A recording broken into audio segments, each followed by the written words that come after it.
Ob mestnem prazniku 9. maja so v Mestni občini Ljubljana predstavili kratek film, ki prikazuje iskrene izjave zadovoljnih meščank in meščanov o tem, kako se jim z izvedenimi projekti zvišuje kakovost življenja v Ljubljani.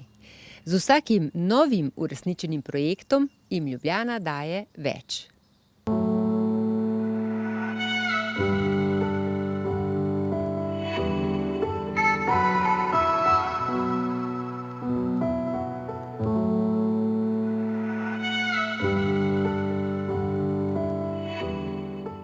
Meni se zdi, da je prenova prinesla neko novo obdobje, manj gneče je na hodnikih, več prostora za marsikatere dejavnosti je in seveda imamo sodobnejši pouk.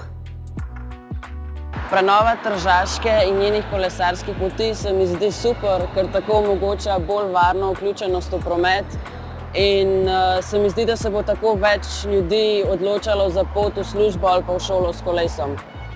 Prenovljena Vila Zlatica je v prvi vrsti muzej posvečen Ivanu Hribarju. Ampak enako pomembno je tudi, da vse ta čudovit vrt in tudi vila prinaša Ljubljančanom novo kulturno prizorišče, nam, sodelavcem Foruma slovanskih kultur, pa krasno delovno okolje. Prenova in oživitev Cukrarne je zame ohranjanje njene bogate zgodovine. Sedaj pa je to modern prostor, kjer lahko ustvarjajo različni umetniki in umetnice. Upam, da bodo s svojimi deli privabili čim večje število gledalcev. Kot bivši vrhunski športnik in to telovadec, zdaj pa veliki promotor zdravega načina življenja, se navdušujem nad temi čudovitimi malimi telovadnicami na prostem in to v najlepšem mestu na svetu. Kot prostovoljko in študentko socialnega dela me ta projekt navdihuje in motivira. Daje mi navdih, da še naprej po svojih najboljših močeh prispevam družbi in pa povezanosti med mladimi in tudi med širšo skupnostjo. Ta iskrica v očeh otroka, s katero ponosno in veselo pove, da imajo zdaj najlepši in najboljši vrtec, mislim, da vse pove. Lahko pa še izpostavim pridobitev dvigala, ki zelo prav pride vsem mamicam z vozički.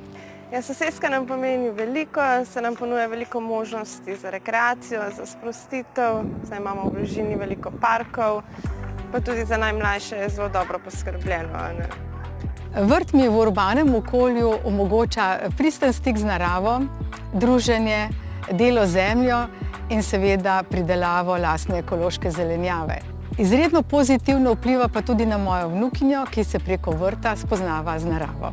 Kot prebivalec Ljubljane se rad sprehajam po mestnem jedru, še posebej po Hribarjevem nabrežju, ki je na novo prenovljen in se mi zdi, da s takšnimi manjšimi projekti Ljubljano lahko postavimo v bok k večjim evropskim prestolnicam.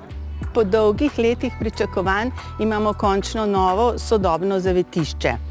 Želim pa si, da bi dobilo čim prej zavetišče nove prostovoljce, sprehajalce, željo omogočiti prijetnejši dom zavetiškim psom.